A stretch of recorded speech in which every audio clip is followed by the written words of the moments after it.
Di dalam Islam, di dalam Al-Quran, perempuan itu sangat-sangat penting. Saking pentingnya ibu, kata-kata umat itu diambil dari kata artinya ibu. Berarti kalau mau umat benar, harus ibu yang benar. Maka satu-satunya pengajian offline yang saya adakan, kecuali kalau misalnya teman-teman baik saya minta, satu-satunya pengajian offline yang saya adakan di Bogor, itu di Masjid Al-Mutakin, temanya To Be a Better Family. Untuk ibu-ibu, karena saya yakin kalau ibu-ibu saya beresin, Indonesia beres. Ini serius. Itu keyakinan saya sebelum saya muslim tuh. Perempuan itu lebih penting daripada laki-laki dalam urusan pendidikan umat. Maka kalau kita lihat porsi laki-laki dan perempuan, porsi perempuan adalah supaya anak-anak ini nggak rusak. Porsi laki-laki nunjukin jalan supaya anak ini berprestasi.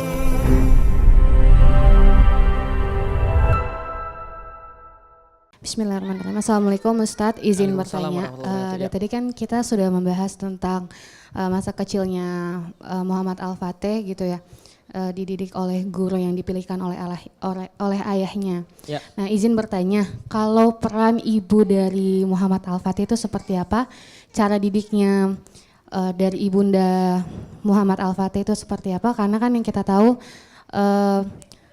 peran ibu itu sangat penting dalam mendidik anak, khususnya bagaimana caranya mendidik anak laki-laki untuk bisa punya mental seperti Muhammad Al-Fatih. Terima kasih Ustadz. Assalamualaikum warahmatullahi wabarakatuh. Waalaikumsalam warahmatullahi wabarakatuh. Ini pertanyaan kesekian yang saya dapat tentang ibunya Muhammad Al-Fatih. Sayangnya catatan-catatan sejarah Utsmani itu sangat sedikit mengenai ibunya dibandingkan dengan bapaknya. Yang kita tahu ibunya adalah seorang yang soleh, dan kemudian ada sedikit kemungkinan bahwasanya ibunya ini bisa jadi adalah orang-orang Yunani. Karena Muhammad Al-Fatih itu matanya biru. Muhammad Al-Fatih matanya biru keijuan. Nah, kenapa kita bisa tahu ibunya adalah orang Yunani? Karena bapaknya ibunya atau kakeknya Muhammad Al-Fatih namanya Abdullah. Dan Abdullah biasanya nama yang diberikan pada mu'alaf, orang-orang yang baru masuk Islam. Nah, maka ibunya Muhammad Al-Fatih Humahatun itu adalah orang yang dari keturunan mu'alaf dan dia sangat taat. Makanya dia ngajarin Muhammad Al-Fatih banyak, itu yang kita tahu. Dia ngajarin ketaatan pada Muhammad Al-Fatih. Dan yang kedua yang kita tahu, dia selalu menemani Muhammad Al-Fatih kemanapun pergi. Karena Muhammad Al-Fatih lahir di Edirne, umur 2 tahun dia sudah pindah ke Amasya, umur 6 tahun dia pindah ke Manisa. Dia selalu dididik di kota-kota penting untuk mendidik dia sebagai seorang sultan. Nah, maka ibunya selalu nemenin dia, dan yang kita tahu itu. Tapi kita nggak lihat tuh apa yang dipelajari oleh ibunya dan segala macam, kita belum tahu sampai sedetail itu. Tapi saya bisa bilang bahwasanya di dalam Islam, di dalam Al-Quran, perempuan itu sangat-sangat penting. Saking pentingnya ibu, kata-kata umat itu diambil dari kata artinya ibu. Berarti kalau mau umat benar, harus ibu yang benar. Maka satu-satunya pengajian offline yang saya adakan, kecuali kalau misalnya teman-teman baik saya minta, satu-satunya pengajian offline yang saya adakan di Bogor, itu di Masjid Al-Mutakin, temanya To Be a Better Family. Untuk ibu-ibu, karena saya yakin kalau ibu-ibu saya beresin, Indonesia beres. Ini serius. Itu keyakinan saya sebelum saya muslim tuh.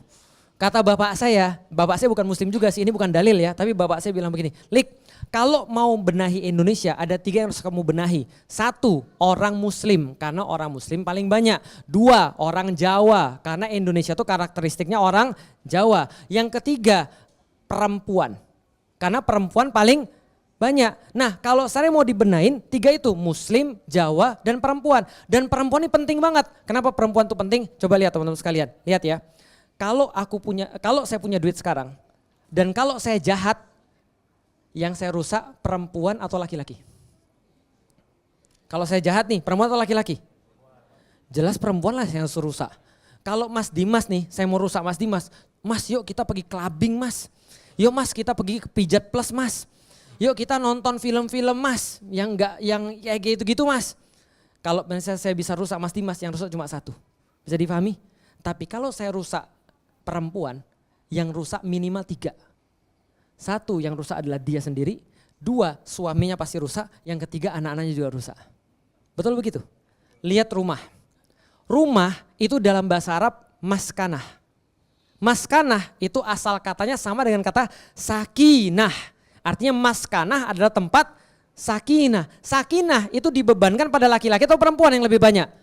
Perempuan. Kata Rasulullah, ada 4 kebahagiaan bagi seorang muslim. 1 adalah rumah yang luas. 2, tetangga yang baik. Ketiga, kendaraan yang bagus. 4, istri yang solehah.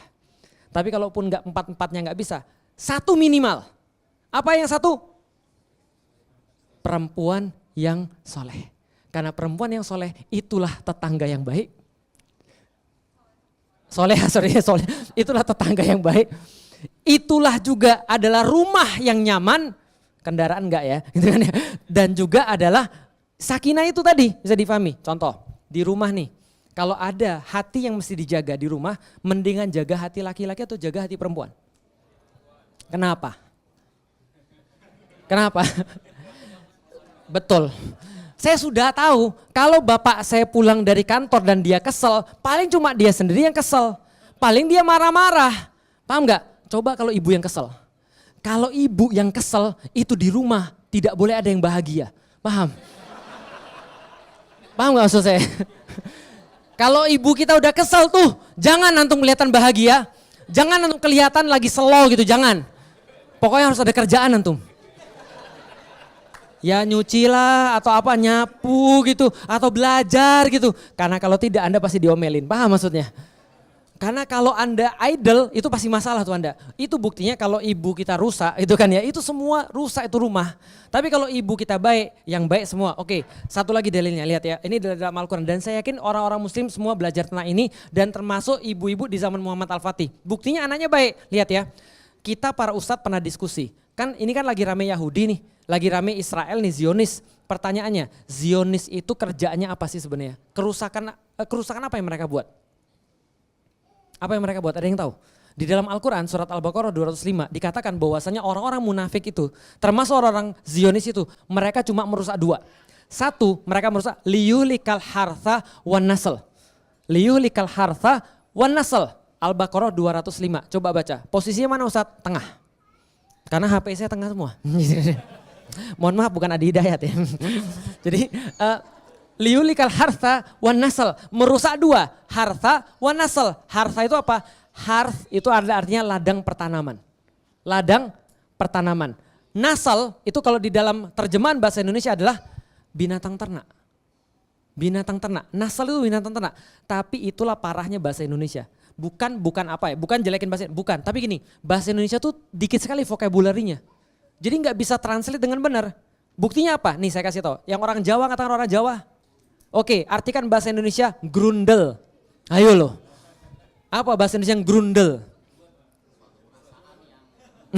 Sesuatu perasaan yang mendalam dan kesal sehingga tidak bisa diungkapkan, itu kan ya. Itu panjang jadinya. Maka nggak ada padanan katanya.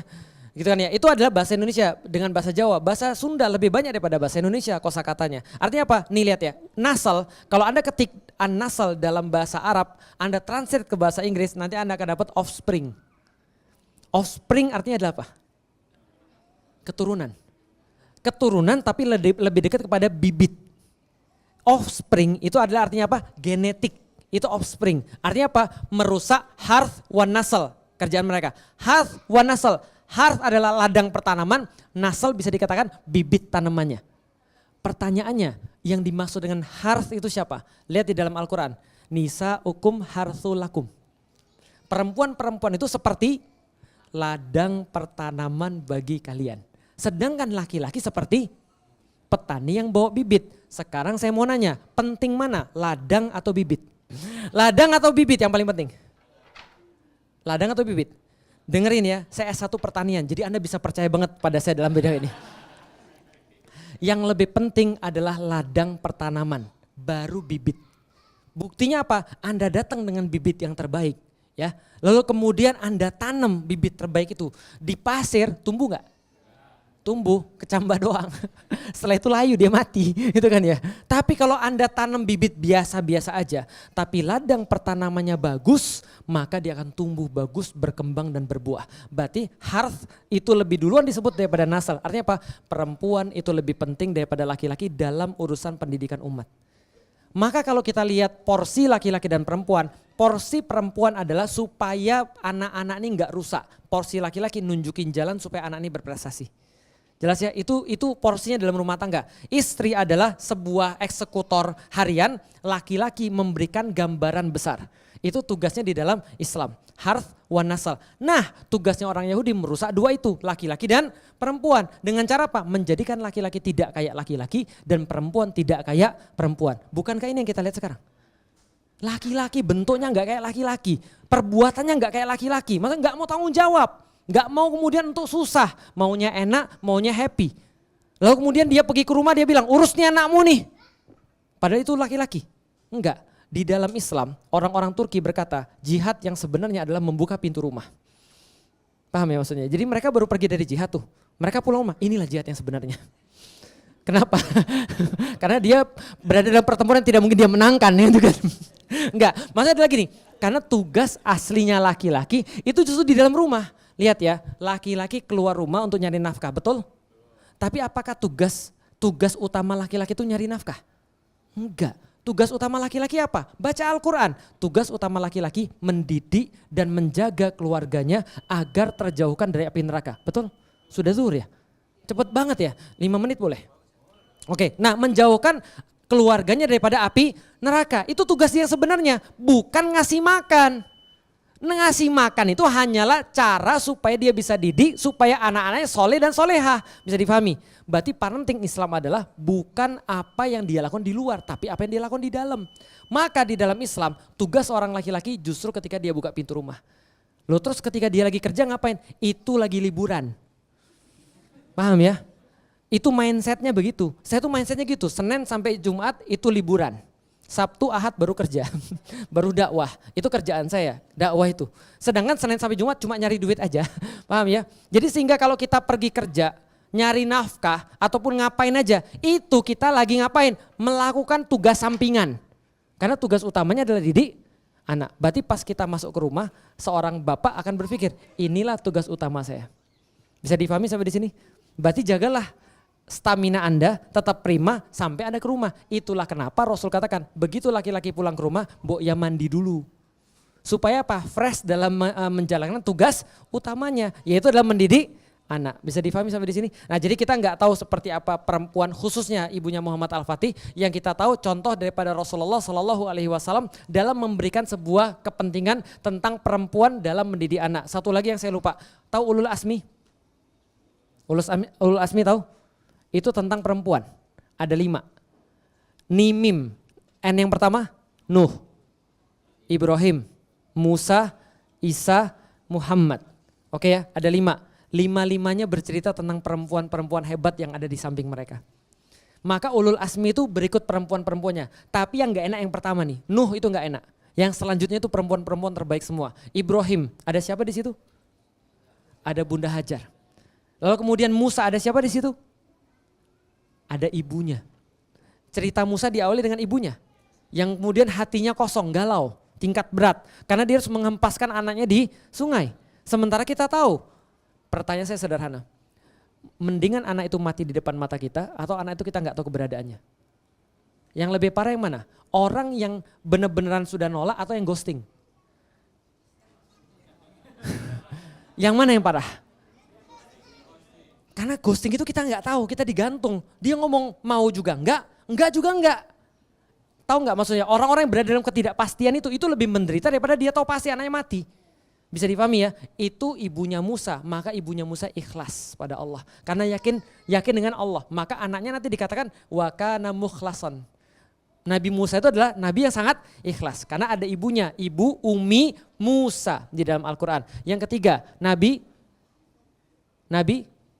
Isa. Isa ada siapa? Maryam, satu surat khusus. Enggak ada surat Aminah, tapi ada surat Maryam. Enggak ada surat Khadijah, tapi ada surat Maryam. Karena Maryam perempuan terbaik di dunia. Sementara Khadijah perempuan terbaik di surga. Itu kan ya. Maka ini adalah ada Maryam. Rasulullah punya siapa? Bunda Khadijah. Nah maka kalau kita mau mempelajari kata Rasulullah cukup 4. 1 adalah Khadijah. 2 adalah Maryam. Yang ketiga adalah Fatimah. Yang keempat adalah Asiyah. 4 ini mengajarkan kita fase-fase kehidupan. Fatimah ketika belum menikah, ketika sudah gadis jadilah seperti Maryam, ketika sudah menikah jadilah seperti Khadijah, pun kalau suamimu kayak Fir'aun jadilah seperti Paham maksudnya? Jadi kira-kira gitu. Nah, itu lengkap tuh. Jadi gitu. Jadi itu adalah pendidikan terbaik untuk para wanita. Wallahualam bishawab. Assalamualaikum warahmatullahi wabarakatuh.